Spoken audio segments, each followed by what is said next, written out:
Jangan lupa like, komen, dan subscribe channel YouTube TVRI Bengkulu dan nyalakan lonceng notifikasinya.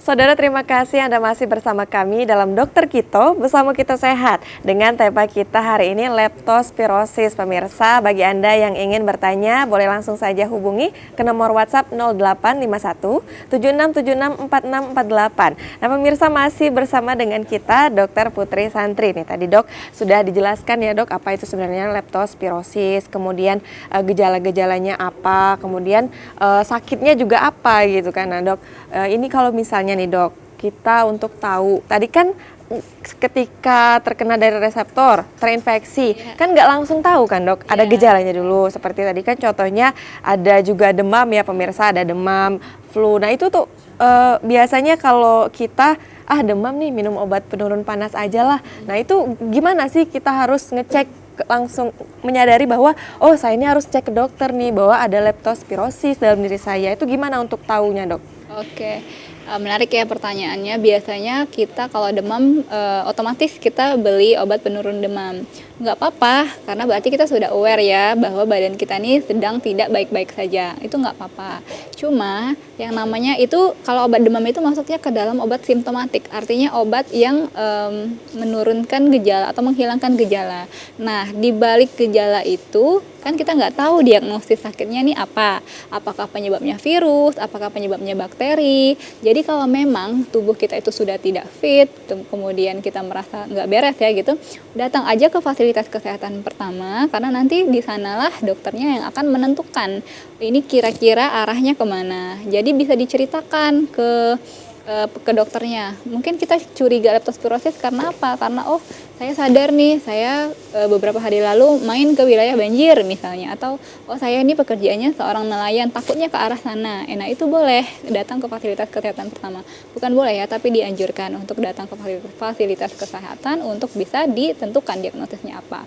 Nah mengenai pengobatan obat penurun demam tadi boleh diminum, tapi harus sadari juga bahwa obat tersebut tidak membunuh penyebabnya, dia hanya menghilangkan gejalanya saja. Jadi bisa saja nanti demamnya mungkin turun ya pada saat setelah konsumsi obat tersebut, tapi karena bakterinya itu masih ada di dalam tubuh kita, ya akan berkembang sesuai dengan teorinya tadi. Mungkin nanti akan muncul nyeri otot, kemerahan, kemudian sakit kepala, mual muntah, dan lain-lain. Dan itu yang harus kita hadapi. Maksudnya yang kita hadapi itu adalah menghilangkan penyebabnya. Kalau gejalanya ya gampang, kita bisa, kalau muntah kita kasih obat anti muntah, sakit kepala kita kasih obat anti nyeri. Tapi yang harus ditekankan adalah menghilangkan penyebab atau sumber dari penyakitnya itu. Nah, penyebab dan sumber penyakitnya itu harus dihilangkan ya Dok ya. Jadi jangan hanya gejalanya aja, karena nanti akan berdampak lebih parah lagi ya Dok. Nah Dok, ini sudah banyak teman-teman pemirsa yang bertanya melalui Instagram @tvri Bengkulu nih Dok. Nih pertanyaannya Dok. Mungkin boleh dipilih mau yang mana dulu? Dari yang pertama aja nggak apa-apa? Oke, baik. Pertanyaan kedua nih. Ketika Well menemukan penyakit ini pertama kali pada 1886, ia menyebut penyebabnya berasal dari kontak secara tidak langsung, lendir atau selaput antara manusia dan hewan seperti babi, anjing, sapi, dan tikus. Ini yang seperti disampaikan dokter tadi ya. Pertanyaan saya, bagaimana dengan fenomena ketika manusia dengan anjing di barat yang dengan sengaja berkontakan langsung secara seksual dengan hewan, apakah akan terjadi leptospirosis pula? Apakah akan berpotensi berdampak lebih besar? Bagaimana dengan tingkat keparahan yang terjadi nantinya Dok? Waduh, ini mungkin luar biasa ya Gusti Rian Saputra. Terima kasih banyak untuk pertanyaannya dan informasi ya yang diberikan. Jadi benar ya, ada namanya well disease. Well disease itu adalah, tadi sudah disinggung sedikit ya, bahwa itu adalah komplikasi dari leptospirosis. Nanti muncul gejalanya jaundice atau kuning karena sudah menginvasi hati. Pertanyaannya adalah, dia menyebutkan dulu nih, ia menyebut penyebabnya berasal dari kontak secara tidak langsung. Jadi leptospirosis ini bisa dua ya, tidak langsung dan bisa langsung. Kalau tidak langsung itu tadi dari tikus, pipis, buang air kecil. kemudian dari air yang terinfeksi kena si manusia. Atau bisa jadi juga langsung dari urinnya si tikus itu langsung tadi ke mukosa bibir, ke mukosa mata ya. Nah, pertanyaan dia bagaimana dengan fenomena anjing di barat manusia dengan anjing di barat yang dengan sengaja berkontak langsung secara seksual.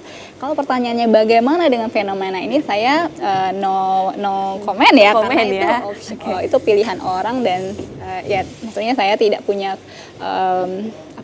kapasitas ya untuk mengomentari kebiasaan atau fenomena tersebut, itu pilihan mereka. Cuma apakah dia bisa terkena leptospirosis? Bisa, karena ada mukosa nanti. Misalnya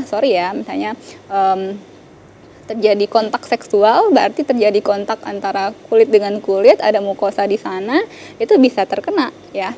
Tapi sekali lagi, kalau misalnya dia manusia ke manusia itu tidak.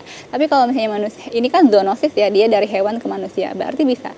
Tapi balik lagi, reservoir utamanya itu tadi adalah si tikus ya, yang paling utama, walaupun tidak menutup kemungkinan hewan pengerat lain atau rodent animals lain itu bisa menyebabkan penyakit ini. Jadi kalau untuk fenomenanya saya no comment, tapi kalau untuk apakah dia bisa terkena, ya bisa, ada kemungkinan ya untuk terkena penyakit ini. Pertanyaannya lagi, apakah akan berpotensi berdampak lebih besar?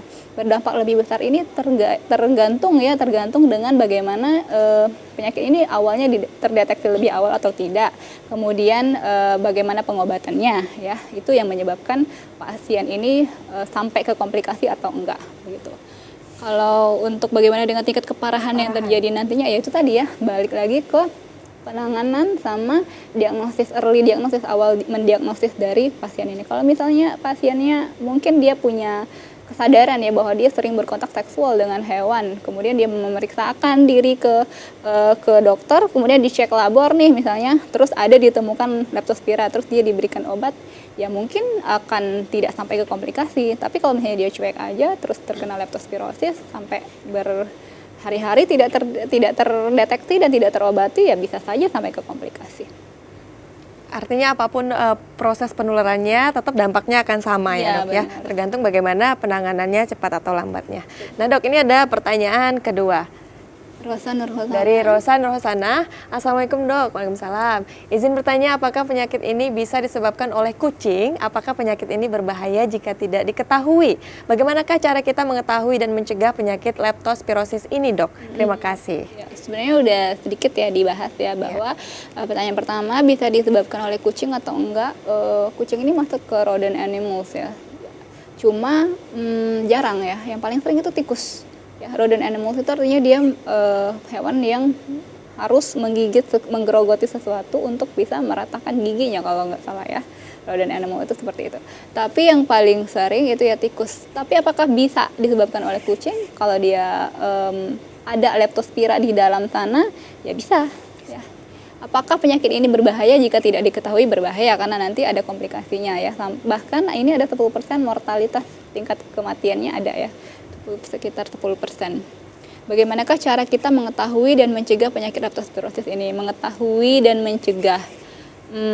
Yang pertama harus personal hygiene tadi ya, personal hygiene. Yang kedua harus aware dalam artian kita tahu pekerjaan kita berisiko atau tidak, kebiasaan kita berisiko atau tidak. Kalau kita udah tahu penyebabnya, penyebabnya tikus, penyebabnya infeksi, penyebabnya lingkungan yang kotor, berarti kita udah tahu dong, itu untuk mengetahuinya ya. Untuk mencegahnya ya kita harus melindungi diri kita, bagaimana caranya untuk tidak terinfeksi, begitu. Baik, terima kasih dok. Ini tadi sudah disinggung juga, namun diperjelas lagi ya dok ya. Ini menarik sekali dok, akan kita lanjutkan usai jeda pariwara berikut ini. Pemirsa, jangan kemana-mana, tetap bersama kami dalam Dokter Kito, bersama kita sehat.